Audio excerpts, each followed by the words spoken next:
Hi guys, I wanted to tell you guys the story of why I moved and why I live where I live now. During the COVID lockdown, I had to pay rent by cash. I could not use my Vietnamese bank account, so the landlord sent her man friend over to pick it up, and every month I would pay rent and everything was going okay.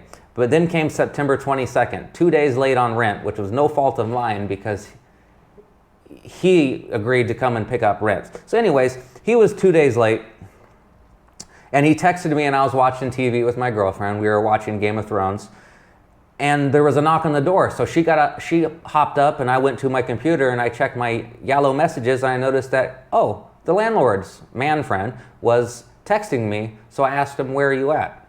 Turns out he was at my door. So I went to the door, I handed over the cash. I didn't think much of it, but he started speaking Vietnamese to my girlfriend and they started speaking back and forth. He left and I asked my girlfriend, what's going on? What did they say?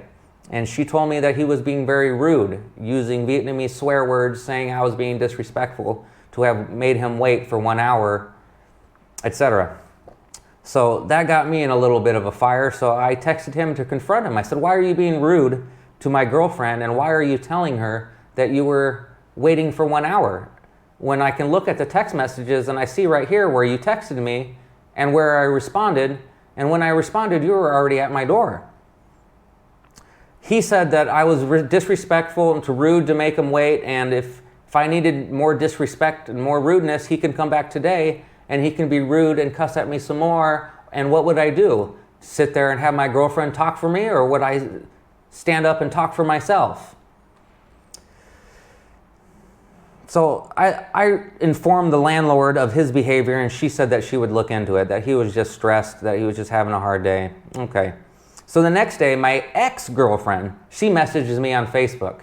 She shows me a text message that my landlord sent her of complaints about me, saying that I was dirty, messy, noisy. Neighbors were complaining, security was complaining. And this is complete fabrication. I'm not noisy, I'm not messy. I mean, I have 2 cats, but the litter box gets changed. The house is well kept, and I don't have people over to see how dirty I am anyways. So how could anybody complain about that anyhow? My ex-girlfriend continued to message me, and she said that she didn't want to deal with my crap anymore, that she's going to cancel the lease. I better respond to her. But I ignored her. She's crazy. So I just watched the messages came in and didn't say anything back. And she said, you're going to lose money. I'm going to cancel the lease. You better respond. Of course I didn't. So then I confronted the landlord and I said, hey, why are you texting my ex-girlfriend? You know she doesn't live here. She hasn't lived here for a long time. And she said, well, the landlord, she said, well, I have a legal right to talk to her. She's the one on the lease. You're not on the lease. Only she is. And I said, well, you know darn well that she doesn't live here. If you have any issues, you should talk to me, and we can work it out. And I confronted her about the complaints too. And I said, why are you telling her about these complaints about noisy and messy? These are obviously fabricated. There's been no complaints about me. And then at that point, the landlord told me that she had decided that she was not going to renew my lease. Now this is on September 23rd, that she would not renew my lease and I would need to find a new place to live. And I need to be out by December 20th upon the lease's expiration. As time passed, I decided I would start looking for a new apartment, just for fun. A couple months early. Since I've been in Vietnam, every time I wanted to find a new place, it's always been hectic. Within 1 week or 5 days and run around and find a new place. But now I had a lot of time, so I would just casually look around and see what's available in the area. And I saw many, many great places, and they were at such good prices. And the realty company that I chose to stick with, they told me that I should secure a lease now to lock in some of these good prices, that the prices could go up. What I'm looking at now for 10 million or 11 million could be 14 or 15 million on December 20th once the COVID restrictions start lifting. And I agreed with her. So I found a place that I really liked. I negotiated a rental price with a new landlord. I contacted the current landlord and I asked her permission. I said, can I move early? Since you said you didn't want to renew lease, the COVID restriction says everything's so cheap right now, and it would be a great kindness to me if you agreed that I could move early. And at first she said no. She said, no, you cannot break contract, you cannot break lease. And I pleaded with her a little bit, and she agreed. She said, okay, if you move on October 20th, I will refund half your deposit. I said, that's great, thank you, fantastic. Thank you very much. And at that point, what I did is I had my girlfriend's sister send through bank account $5 million to a new landlord at the apartment that I liked, $5 million to stop showing the apartment. Let's negotiate a contract, let's sit down, and let's work out the details. After a few days, my current landlord, she text messaged me and said, you know what, I feel strange, something's wrong. I don't owe you any money. I'm not gonna give you any refund of the deposit. I don't want to cancel the lease. And I told her, well, you agreed to cancel the lease. Because you agreed, I sent $5 million and I went to hold a new place. And I never would have done that had you not agreed. I would have continued this lease and I would have stayed here because I don't want to lose my deposit.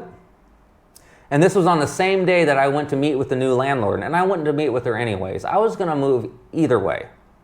So I met with the new landlord, we settled the payment, I paid the deposit, we went over the contract, paid first month, and I didn't think much of it. I continued talking to the old landlord. I reminded her, you agreed that I could move early and you would give me half my deposit, no hard feelings, you would get the apartment back, I would get half my deposit, everyone would be happy. And she continued to insist that no, I withdraw my statement, I did not agree to this, you cannot break lease. I didn't think too much of it. I was going to move anyways. So as moving day approached, this was October 19th, my girlfriend wanted to come over to the new apartment and tidy it up a bit. So I decided to bring her on over, and I was going to ferry some small items back and forth. And as American tradition dictates, I decided to have myself a beer. I don't drink very often, but the beer I chose was an IPA. It's a very strong beer. And the reason why I mentioned that is because of this. When I went back to my old apartment, I got a text message from the landlord's man friend, and he said that he was there. I must hand over my keys and my parking card, and I must leave. So I needed to go get my girlfriend because I can't speak Vietnamese and I need her to translate for me. So I just hopped on the elevator as fast as I could and went down to the basement, and I realized I wasn't wearing a mask. So I stopped on the first floor. I was gonna stop at the security desk and see if I can get a mask. Lo and behold, there's my ex-girlfriend, my landlord, and my girlfriend's friend who was there to translate. I told them, hold on, I need to go get somebody to help me translate Vietnamese, and I would be back in 10 minutes. I rushed over here and got my girlfriend, gave her the situation, told her what was going on, and brought her back.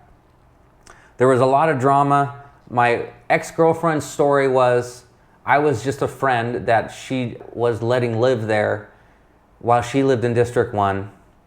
The landlord's man friend, his story was he didn't know who I was, that I was drunk because he smelt the IPA on me, and he wanted me out.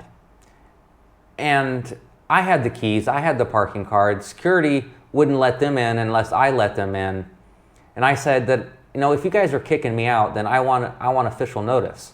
I want the 14 days or 30 days official notice when you evict somebody. And he said, oh no, you're just drunk, I don't have to listen to you, you don't belong here, to leave. And I said, okay, well, let's get the police involved. So we went down to the police station, and the police heard the arguments from both sides and decided that I was in the right to maintain the apartment, that they could not enter, and this needs to be settled in the morning. So my girlfriend and I decided to involve my girlfriend's sister because she's very articulate. And so the next morning we went and picked her up, went to the police station. The landlord and the landlord's man friend had already been there, and now they were listening to us, and they decided that this needs to go further and this needs to go in front of the judge. Now what I needed to do was collect all the evidence showing that the landlords interacted with me, knew who I was, collected rent from me, and knew I was staying there alone, and show the judge that them coming the day before with no notice to throw me out was not right. I text the landlord's man friend and the landlord. And I told them what was going on, that we would go in front of the judge and I would present evidence that you guys do in fact know who I am. You guys do in fact know I'm the solo tenant, that you guys collect rent, my banking statements, my text messages, everything that I had to show that they had been interacting with me for many months about maintenance issues, about management fees issues, about rental issues, and they couldn't say that they didn't know who I was. So what happened is that day we sat down, myself, my girlfriend's sister, the landlord's man friend, and a third-party mediator. My girlfriend's sister, she told me to remain silent. Don't say anything. Let Vietnamese people handle this the Vietnamese way. And there was a lot of Vietnamese talking, soft talking, yelling, pounding on the table, throwing things. It was quite dramatic, and it made me feel very intense watching all this because I can barely understand what they're saying. But then I was asked in English, what's your bank account number? And I opened my wallet, pulled out my bank account card and handed it to my girlfriend's sister. And she gave it to the landlord's man friend. And a few moments later, I received a text message from my bank saying I received $4.5 million into my bank account. Now, $4.5 million is half the $9 million that me and the landlord agreed upon. But that still made me very happy because in all honesty, I didn't expect anything. I was going to move either way. I wanted to secure a new apartment in a nice building at a cheap price before the prices went up. So what happened was I had to move fully everything that day. I went and cleared everything from the management's office. The landlord's man friend and his parents watched me move everything. The landlord even told me, don't worry, if you forget something, you have 3 days to return and we can arrange a time and you can come pick it up. I said, okay, cool. So I moved everything. It was a lot of stuff. And the next day I realized, I did leave some stuff, and I tried to contact him to come pick it up. It was a pan and a clock on the wall. He didn't answer. I went to the apartment and knocked. He didn't answer. Security even let me up too. He didn't answer, so I wrote it off as a loss. It's just a pan and a clock, no big deal. Overall, though, I was very satisfied with the outcome. I didn't expect to get any deposit back, but I did get some, so that made me very happy. My girlfriend and my girlfriend's sister did a fantastic job representing me because, of course, I can't speak the native language, hopefully someday. And now I live in a nice apartment. I have that burden of the landlord and the rudeness of my ex-girlfriend out of my life, and everyone lived happily ever after. And thank you very much for listening. If you guys have any questions, write them in the comments or message me on Facebook, and I'll gladly answer them. Yeah, bye.